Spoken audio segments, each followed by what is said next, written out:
സേമിയ കൊണ്ട് ഉപ്പുമാവ് അല്ലെങ്കിൽ പായസമൊക്കെയാണ് സാധാരണ ഉണ്ടാക്കാറുള്ളത്. പക്ഷെ ഇതാ നമ്മുടെ സേമിയ കൊണ്ട് കുറച്ച് സ്പൈസി പിന്നെ കുറച്ച് ക്രീമി ആയിട്ടുള്ള റെസിപ്പിയാണ് ചെയ്യാൻ വേണ്ടിയിട്ട് പോകുന്നത്. ഇത് റെഡി ആക്കിയിട്ട് എടുക്കാനാണെന്നുണ്ടെങ്കിൽ നല്ല എളുപ്പമാണ്, കഴിക്കാനും നല്ല ടേസ്റ്റ് ഉണ്ട്. കുട്ടികൾക്കൊക്കെ എന്തായിരുന്നാലും നല്ല ഇഷ്ടമായിരിക്കും. കുട്ടികൾക്ക് മാത്രമല്ല കേട്ടോ, വലിയവർക്കും എല്ലാവർക്കും നല്ല ഇഷ്ടമായിരിക്കും. പിന്നെ ഇത് കഴിക്കുമ്പോൾ ചെറിയ ചൂടോടുകൂടിയിട്ട് കഴിക്കാം. നമ്മൾ സൂപ്പൊക്കെ കഴിക്കില്ലേ, സൂപ്പൊക്കെ ചൂടാറിയിട്ടുണ്ടെങ്കിൽ കഴിക്കാൻ വേണ്ടിയിട്ട് അത്രയ്ക്ക് ടേസ്റ്റ് ഉണ്ടാവില്ലല്ലോ. ഇതും അതേപോലെ തന്നെ. അപ്പൊ നിങ്ങൾ ട്രൈ ചെയ്ത് നോക്കാൻ വേണ്ടിയിട്ട് മറക്കരുത്. അപ്പൊ നമുക്ക് നോക്കാം ഇതേനെ റെഡിയാക്കാന്ന്. ഇത് റെഡിയാക്കാൻ വേണ്ടിയിട്ട് ഞാനിവിടെ സേമിയ എടുത്തിട്ടുണ്ട്. അത് വറുത്ത സേമിയ ആയിരുന്നാലും കുഴപ്പമില്ല, വറുക്കാത്ത സേമിയ ആയിരുന്നാലും കുഴപ്പമില്ല. ഞാനിവിടെ വറുക്കാത്ത സേമിയ ആയിട്ട് എടുത്തേക്കുന്നത്. ഇത് ഞാൻ ഇതേപോലെ ഇങ്ങനെ 2 പിടി സേമിയ ആയിട്ട് ചേർക്കണത്. ഇതേപോലെ ഇങ്ങനെ 2 പിടി സേമിയ. കാരണം ഒരുപാട് സേമിയ ചേർത്തിട്ടുണ്ടെങ്കിൽ ഇത് ഭയങ്കര തിക്കായി പോകും. അത് നമ്മൾ സാധാരണ പായസമൊക്കെ ഉണ്ടാക്കുമ്പോൾ ചേർക്കുമല്ലോ, ഒരുപാട് ചേർക്കില്ലല്ലോ, അതേപോലെ ചേർക്കാം.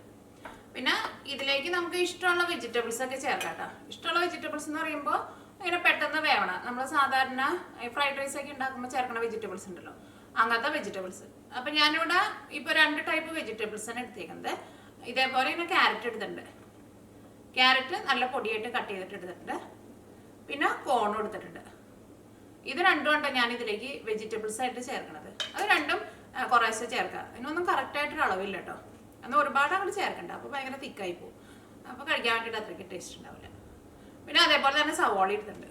സവോളയും ഞാനിവിടെ ഇതേപോലെ ഇങ്ങനെ നല്ല പൊടിയായിട്ട് കട്ട് ചെയ്തിട്ട് എടുത്തിട്ടുണ്ട്. അത് ഞാനിവിടെ ഇതിങ്ങനെ കുറച്ച് എടുത്തിട്ടുണ്ട്. പിന്നെ ഇതേപോലത്തെ ഒരു കഷ്ണം തക്കാളി എടുത്തിട്ടുണ്ട്. ഈ തക്കാളി ഒന്ന് പൊടിയായിട്ട് കട്ട് ചെയ്തിട്ട് വേണം ചേർക്കാൻ വേണ്ടിയിട്ട്. തക്കാളി എന്തായിരുന്നാലും ചേർക്കണം കേട്ടോ. ഒരു ചെറുതായിട്ട് ഒരു പുളിയുടെ ടേസ്റ്റ് വരണം, അപ്പോഴായിരിക്കും കഴിക്കാൻ വേണ്ടിയിട്ട് നല്ല ടേസ്റ്റ് ഉണ്ടാവുക. പിന്നെ എരിവിന് വേണ്ടിയിട്ട് പച്ചമുളക് എടുത്തിട്ടുണ്ട്.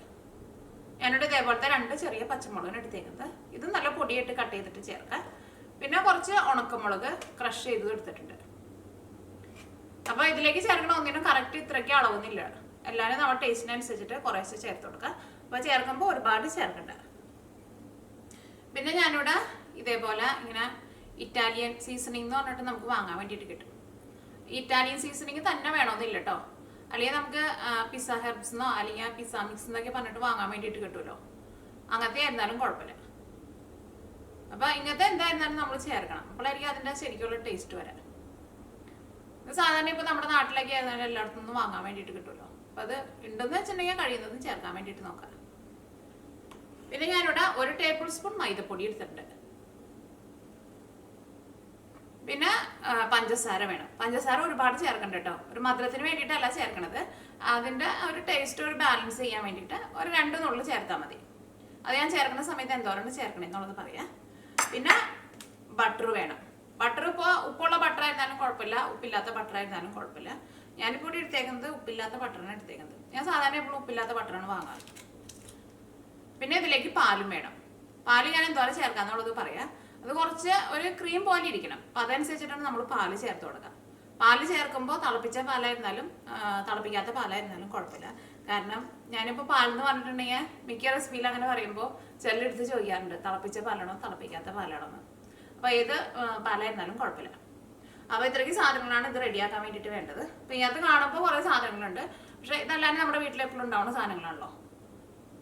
അപ്പോൾ ഇത് വെച്ചിട്ട് നമുക്കിത് റെഡിയാക്കാം. ഇത് റെഡിയാക്കാൻ വേണ്ടിയിട്ട് ഒരു പാൻ വെച്ചിട്ട് ചൂടാക്കാം. ഇതിലേക്ക് ഞാനിപ്പോൾ ചേർക്കാൻ വേണ്ടിയിട്ട് പോണത് ഓയിലാണ് ചേർക്കാൻ വേണ്ടിയിട്ട് പോണത്.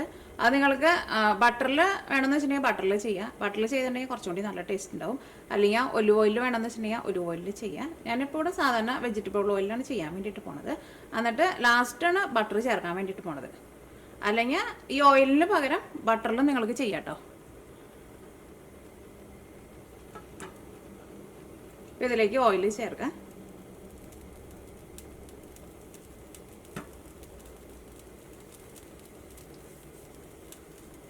ഓയിൽ ചേർക്കുമ്പോൾ ഇപ്പോൾ നമ്മൾ എടുത്ത് വെച്ചേക്കണ സാധനങ്ങളൊക്കെ ഉണ്ടല്ലോ, അതെല്ലാം കൂടിയിട്ടൊന്ന് വഴറ്റിയിട്ട് എടുക്കണം. പിന്നെ ഇതിലേക്ക് നമ്മൾ ഇതും ചേർക്കും, മൈദയും കൂടിയും ചേർക്കും. അപ്പോൾ അതനുസരിച്ചിട്ടുള്ള ഓയിൽ ചേർത്ത് കൊടുക്കണം കേട്ടോ. അപ്പോൾ ബട്ടറിൽ ഉണ്ടാക്കുകയാണെന്നുണ്ടെങ്കിൽ കുറച്ചുകൂടി നല്ല ടേസ്റ്റ് ഉണ്ടാവും. അപ്പോൾ ഓയിൽ നന്നായിട്ട് ചൂടായിട്ടുണ്ട്. ഇതിലേക്ക് സവോളയും പച്ചമുളകും ചേർക്കാം.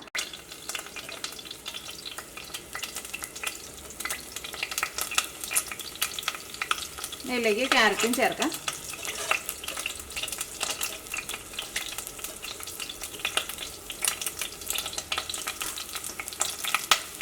കോണും ചേർക്കാം. തക്കാളി ഇപ്പോൾ ചേർക്കണില്ല കേട്ടോ. തക്കാളി ലാസ്റ്റേക്ക് ആവാറാകുമ്പോൾ ചേർത്താൽ മതി. ഇതെല്ലാം കൂടിയിട്ടൊന്ന് വഴറ്റിയിട്ട് എടുക്കുക. ഈ സവോളയൊന്നും മൊരിഞ്ഞിട്ട് അതിൻ്റെ കളറൊന്നും മാറാൻ വേണ്ടിയിട്ട് നിൽക്കണ്ട. പിന്നെ ക്യാരറ്റൊക്കെ നമ്മൾ നല്ല പൊടിയായിട്ടുള്ള കട്ട് ചെയ്തേക്കുന്നത്. അപ്പോൾ ഒന്ന് നന്നായിട്ടൊന്ന് ചൂടായാൽ മതി. ഇതിവിടെ വേവിച്ചെടുത്തേക്കണ കോണാണ് കേട്ടോ. ഞാനിപ്പോൾ എടുത്തത് ഫ്രോസൺ കോണാണ് എടുത്തത്. അപ്പോൾ നിങ്ങൾ എടുക്കുമ്പോൾ ഫ്രഷ് ആയിട്ടുള്ള കോണാന്ന് വെച്ചിട്ടുണ്ടെങ്കിൽ ഒന്ന് വേവിച്ചിട്ട് ഇതിലേക്ക് ചേർത്തോട്ടോ. പക്ഷെ പിന്നെ കോണിന് അങ്ങനെ വേവൊന്നുമില്ല, കോണ് പെട്ടെന്ന് വേവുമല്ലോ. അപ്പോൾ അങ്ങനെ സെപ്പറേറ്റ് വേവിച്ചിട്ട് വേണമെങ്കിൽ അങ്ങനെ ചേർക്കാം. ഇതിപ്പോൾ ഫ്രോസൺ കോണായതുകൊണ്ട് ഇത് ഓൾറെഡി അവരൊന്ന് പുഴുങ്ങിയെടുത്തേക്കണ കോണാണ്. അപ്പോൾ അതുകൊണ്ട് പിന്നെ സെപ്പറേറ്റ് നമുക്കങ്ങനെ വേവിക്കേണ്ട ആവശ്യമില്ല. അപ്പോൾ ഇതെല്ലാവരും നന്നായിട്ട് ചൂടായിട്ടുണ്ട്. സവോളയൊക്കെ ഒന്ന് ചെറുതായിട്ടൊന്ന് സോഫ്റ്റായിട്ട് വന്നിട്ടുണ്ട്. അത്രയ്ക്കാണ്ട് ആയാൽ മതി. ഒരുപാട് നേരം ഇട്ടിട്ടാണ് ചൂടാക്കണ്ട. ഇനി ഇതിലേക്ക് 1 ടേബിൾ സ്പൂൺ മൈദ ചേർക്കാം. ഈ തീ നന്നായിട്ട് കുറച്ച് വയ്ക്കാം. കാരണം ഈ മൈദ ഇതിനകത്ത് കിടന്നിട്ട് നന്നായിട്ടൊന്ന് മുരിഞ്ഞ പോലെ വരണം. നന്നായിട്ട് ഇങ്ങനെ ചൂടാവണം. ഇതിലേക്ക് നമ്മൾ ചേർത്തേക്കണം മൈദയൊക്കെ നന്നായിട്ട് മുരിഞ്ഞിട്ടുണ്ട്. അപ്പോൾ നിങ്ങൾ വിചാരിക്കേണ്ടാവും മൈദ എങ്ങനെയാണ് മുരിഞ്ഞത് എങ്ങനെയാണെന്ന് അറിയാമെന്നുള്ളത്. അത് നമുക്കിങ്ങനെ കാണുമ്പോൾ അറിയാമല്ലോ. നമ്മളിപ്പോൾ കുറച്ച് നേരമായി ഇട്ടിട്ട് മിക്സ് ചെയ്യണത്. പിന്നെ മൈദ നന്നായിട്ട് മുരിഞ്ഞിട്ടുണ്ടെങ്കിൽ ഒരു ബ്രൗൺ കളറാവും. അങ്ങനെ ബ്രൗൺ കളറാവാൻ വേണ്ടിയിട്ട് നിൽക്കരുത്. ഇതിലേക്ക് ക്രഷ് ചെയ്തേക്കണം മുളക് ചേർക്കാം.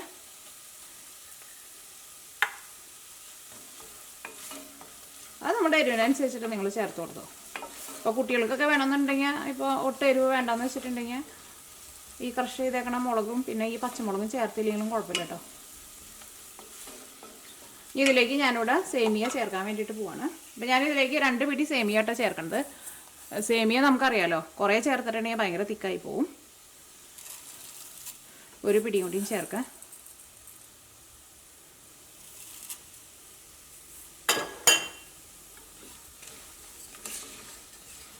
ഈ സേമിയ ഇതിൻ്റെ കൂടെ ഇട്ടിട്ട് നന്നായിട്ടൊന്ന് ചൂടാക്കിയിട്ട് നമ്മൾ സേമിയ ഒന്ന് വറുത്തെടുത്ത പോലെ എടുക്കില്ലേ, അങ്ങനെ എടുക്കുക. അപ്പോഴും തീ ഒരുപാട് കൂട്ടി വയ്ക്കണ്ട. ഈ സേമിയയുടെ നേരം കളറ് മാറാൻ വേണ്ടിയിട്ട് നിൽക്കരുത്. അതിപ്പോൾ നമ്മൾ പായസം ഉണ്ടാക്കുമ്പോഴായിരുന്നാലും സേമിയയുടെ കളർ മാറിപ്പോയിട്ടുണ്ടെങ്കിൽ നമ്മുടെ പായസത്തിന് നമ്മൾ വിചാരിക്കുന്ന കളറൊന്നും കിട്ടില്ല. ആ ടേസ്റ്റിലും വ്യത്യാസം വരും. സേമിയയൊക്കെ നന്നായിട്ട് ഇങ്ങനെ എന്താ പറയുക, നല്ല ഡ്രൈ ആയിട്ട് ഇങ്ങനെ നല്ല എന്താ ഉണങ്ങിയ ഒരു സ്റ്റിക്ക് പോലെയാണല്ലോ ഇരിക്കുക. അപ്പോൾ അതുകൊണ്ട് തന്നെ പെട്ടെന്ന് മൊരിയും അത്. ഇപ്പോൾ സേമിയ ഇതിനകത്ത് കിടന്നിട്ട് നന്നായിട്ട് മൊരിഞ്ഞിട്ടുണ്ട്. സേമിയയുടെ കളർ മാറിയിട്ടില്ല കേട്ടോ, അങ്ങനെ മാറരുത്. ഇനി ഇതിലേക്ക് ഞാനിവിടെ പാല് ചേർക്കാൻ വേണ്ടിയിട്ട് പോവാണ്. അപ്പോൾ ഞാനിതിലേക്ക് ഇപ്പോൾ ഒരു 2.5 കപ്പ് പാലാണ് ചേർക്കണത്.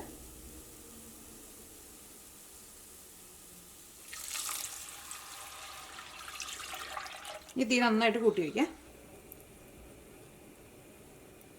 ഇനി ഞാനിതിലേക്ക് ഒരു 1/2 ഗ്ലാസ് വെള്ളം കൂടിയും ചേർക്കുന്നുണ്ട്.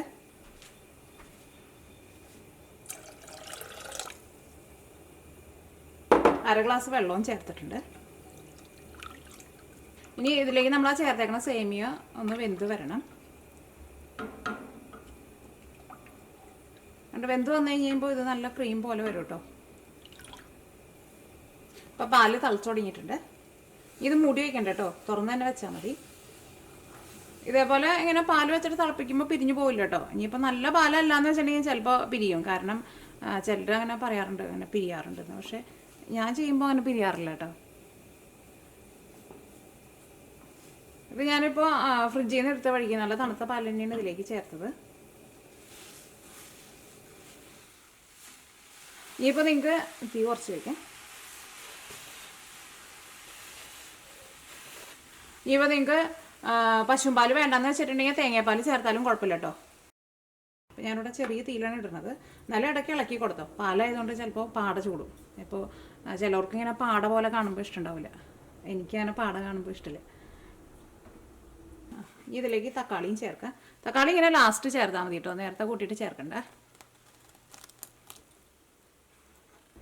ഇനി ഞാനിതിലേക്ക് ഇറ്റാലിയൻ സീസണിങ് ചേർക്കാൻ വേണ്ടിയിട്ട് പോവാണ്. അപ്പോൾ ഇത് നന്നായിട്ട് തിളച്ചിട്ടുണ്ടല്ലോ പാല്.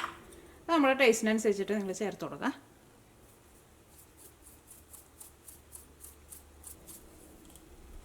ഇതിലേക്ക് ഞാൻ ഉപ്പും പഞ്ചസാരയും ചേർക്കാൻ വേണ്ടിയിട്ട് പോകുന്നത്. ഇനി ഇതിലേക്ക് ഉപ്പ് ചേർക്കാം. ഉപ്പിൻ്റെ ടേസ്റ്റൊക്കെ നല്ല കറക്റ്റായിട്ട് വരണം കേട്ടോ. അപ്പോഴായിരിക്കും കഴിക്കാൻ വേണ്ടിയിട്ട് ടേസ്റ്റ് ഉണ്ടാവുക. ഇതിലേക്ക് 2 നുള്ളു പഞ്ചസാരയും ചേർക്കാം. ഈ പഞ്ചസാരയും ചേർക്കണം, കാരണം സേമിയയ്ക്കും പാലിനും അത്രയ്ക്കധികം ടേസ്റ്റ് കൊടുക്കാൻ വേണ്ടിയിട്ട് പറ്റില്ലല്ലോ. പിന്നെ ഇതേപോലെ നമ്മളിങ്ങനെ ഇങ്ങനെ ടേസ്റ്റ് ഇങ്ങനെ വരുന്ന സാധനങ്ങൾ വേണം നമ്മൾ ചേർക്കാൻ വേണ്ടിയിട്ട് ഇതിലേക്ക്. അപ്പോൾ ഇതിലേക്ക് നിങ്ങൾ ഉപ്പും പഞ്ചസാരയും എല്ലാവരും നല്ല കറക്റ്റ് അളവിൽ ചേർക്കണം കേട്ടോ. ഒന്ന് ടേസ്റ്റ് ചെയ്ത് നോക്കിയിട്ട് അതനുസരിച്ചിട്ട് ചേർത്ത് കൊടുക്കുക. കാരണം ഉപ്പൊക്കെ നല്ല കറക്റ്റായിട്ട് വരണം, അപ്പോഴായിരിക്കും ടേസ്റ്റ് ഉണ്ടാവുക. അല്ലെങ്കിൽ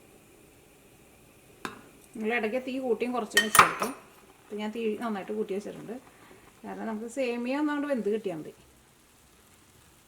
അപ്പോൾ സേമിയൊക്കെ ചെറുതായിട്ടൊന്ന് വെന്ത് തുടങ്ങിയിട്ടുണ്ട്. കാരണം ഇത് ഇളക്കുമ്പോൾ നമുക്ക് അറിയാൻ വേണ്ടിയിട്ട് പറ്റും. ഇപ്പോൾ ചെറുതായിട്ടൊന്ന് തിക്കായി തുടങ്ങിയിട്ടുണ്ട്.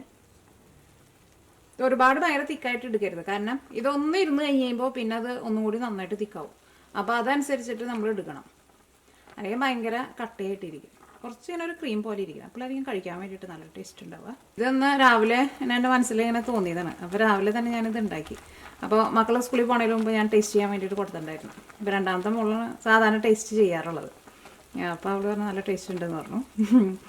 അപ്പോൾ കുട്ടികൾക്കൊക്കെ എന്തായിരുന്നാലും നല്ല ഇഷ്ടമായിരിക്കും. ടേസ്റ്റ് നോട്ടിട്ട്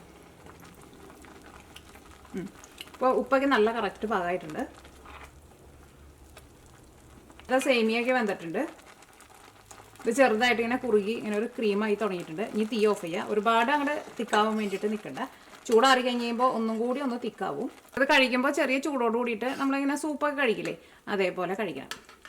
ഇനി ഇതിലേക്ക് ഞാനിവിടെ ബട്ടർ ചേർക്കാൻ വേണ്ടിയിട്ട് പോവാണ്. ഇതിലേക്ക് ഇത്രയ്ക്ക് ബട്ടറാണ് ചേർക്കുന്നത്. കുറച്ച് ബട്ടർ നന്നായിട്ട് ചേർക്കണം, എപ്പോഴായിരിക്കും നല്ല ടേസ്റ്റ് ഉണ്ടാവുക. തീ ഓഫ് ചെയ്തിട്ട് ചേർത്താൽ മതി. അത് ചൂടോട് കൂടിയിട്ട് ഇരുന്നിട്ട് അതിൻ്റെ കൂടെ കൊണ്ട് മെൽറ്റ് ആയിക്കോളും പെട്ടെന്ന്.